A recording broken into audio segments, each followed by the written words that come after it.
अवघ्या 10 मिनिटांमध्ये आज आपण वर्षभर टिकणारा कैरीचा मेथांबा कसा बनवायचा ते बघणार आहोत. योग्य प्रमाण आणि अचूक पद्धत असेल तरच हा कैरीचा मेथांबा वर्षभर टिकला जातो आणि मस्त असा रसरशीत चटकदार तयार होतो. चला तर मग लगेचच रेसिपीला सुरुवात करूया. नमस्कार, मी प्रेषिताच किचनमध्ये तुम्हा सर्वांचे पुन्हा एकदा खूप खूप स्वागत करते. कैरीचा मेथांबा बनवण्यासाठी इथे आपल्याला ताज्या कैऱ्या लागणार आहेत. तोतापुरी कैरीचा मी वापर केला आहे. सर्वात आधी कैरी अशी पाण्यामध्ये स्वच्छ 2 ते 3 वेळा धुवून यामध्ये बुडवून ठेवायची. देठाचा भाग बुडला जाईल अशा पद्धतीने ठेवायची. त्यामुळे त्यामध्ये असलेली जास्तीची उष्णता आणि चिकाचा भाग निघून जायला मदत होते. कैरी साधारण 1 ते 2 तास पाण्यामध्ये भिजत ठेवायची आणि त्यानंतर एखाद्या स्वच्छ कोरड्या कापडाने ती पुसून काढायची. मेथांबा किंवा कोणत्याही कैरीचा पदार्थ वर्षभर टिकवतो तो बनवण्यासाठी अजिबात पाण्याचा अंश त्याला लागता कामा नये, ही मात्र काळजी घ्यायची. आणि त्यानंतर असे कैरीचे छोटे छोटे तुकडे करून घ्यायचे. कैरीचे तुकडे जेवढे छोटे तेवढी कैरी पटकन शिजायला मदत होते. ही कैरी तुम्ही बघू शकता. इथे बाठा असलेली परिपक्व अशी कैरी घ्यायची. अजिबात कोय असलेली कैरी वापरू नका. बाठा तयार झालेली कैरी वापरायची. आणि कैरीसुद्धा परिपक्व, कच्ची आणि कडक अशी पांढरी शुभ्र असलेलीच निवडायची, तरच ती वर्षभर टिकली जाते. कैरी कापताना जी सुरी आणि चॉपिंग बोर्ड वापरणार असाल ते सुद्धा स्वच्छ धुतलेलं आणि कोरडं आहे ना याची खात्री करून घ्यायची. ही कैरी मी इथे पाव किलो एवढी घेतली आहे. म्हणजे कैरीची सालं काढून आणि बाठा काढून त्यानंतर ती पाव किलो एवढी झाली आहे. त्यासाठी त्याच्या अर्धा म्हणजे 125 ग्रॅम एवढा आपल्याला गूळ लागणार आहे. तुम्ही कोणत्या प्रकारची कैरी घेताय त्यावर सुद्धा अवलंबून आहे. जास्त कैरी आंबट असेल तर गुळाचं प्रमाण तुम्हाला मात्र वाढवावं लागेल. आता इथे गॅसवर मी एक कढई ठेवली आहे. त्यामध्ये 4 ते 5 मोठे चमचे म्हणजे टेबलस्पून एवढं मी तेल घातलं आहे. वर्षभर टिकणारा पदार्थ आहे आणि कोणत्याही प्रकारचं लोणचं म्हटलं की तेल हे प्रिझर्वेटिव्हचं काम करतं. त्यामुळे थोडंसं जास्तीचं तेल घालायचं आहे. तेल चांगलं कडकडीत गरम झालं की यामध्ये 1 चमचा भरून मोहरी घालायची. मोहरी तडतडली की त्यानंतरच आपल्याला 1 चमचा भरून मेथीचे दाणे घालायचे आहेत. मेथीचे दाणे जास्तच घालायचे. आपण मेथांबा बनवतो आणि मेथ्यांची चवसुद्धा यामध्ये छान उतरली जाते. मेथीचे दाणे घालून झाल्यानंतर यामध्ये छोटा पाव चमचा भरून हिंग घालायचं आहे. हिंग असं चुरचुरलं पाहिजे इतकं हे तेल आपल्याला चांगलं गरम करून घ्यायचं आहे. आता तीनही जिन्नस आपल्याला थोडेसे परतून घ्यायचं आहे.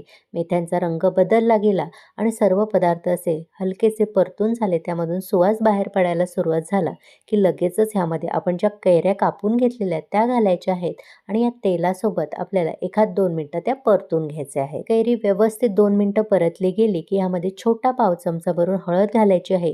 हळद जास्त घालायची नाही. जास्त हळद घातली तर मेथांब्याचा रंग काळसर येण्याची शक्यता असते. आता ही हळदसुद्धा व्यवस्थित यामध्ये एकजीव करून घ्यायची. आता यामध्ये 2 सुक्या लाल मिरच्या मी तोडून घालणार आहे आणि 1 चमचा भरून आपल्याला किंवा चवीनुसार मीठ घालायचं आहे. मीठ घातल्यानंतर सुद्धा आपल्याला 1-2 मिनिटं ही कैरी अशी परतून घ्यायची आहे.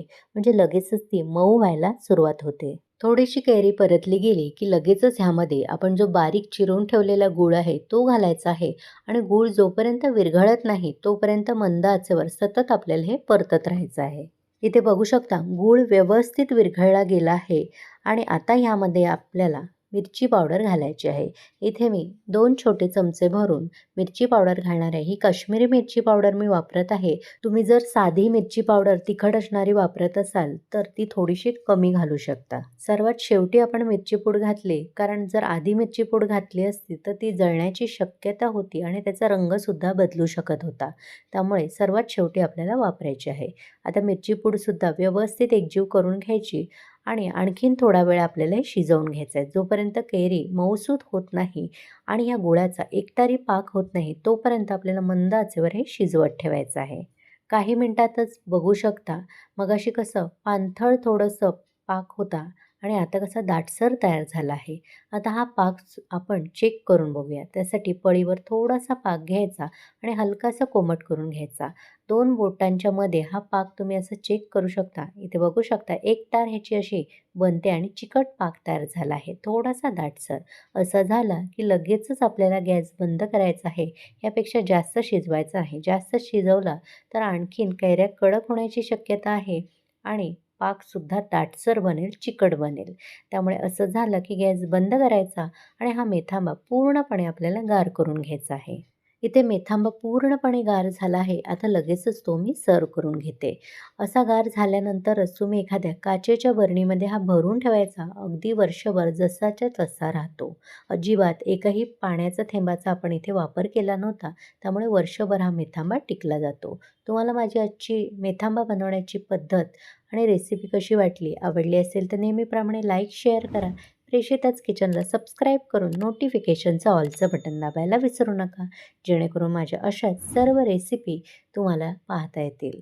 तुम्हीसुद्धा करून बघा आणि कसा झाला कमेंट करून मला नक्की कळवा.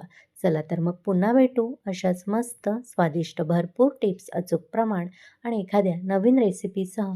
धन्यवाद.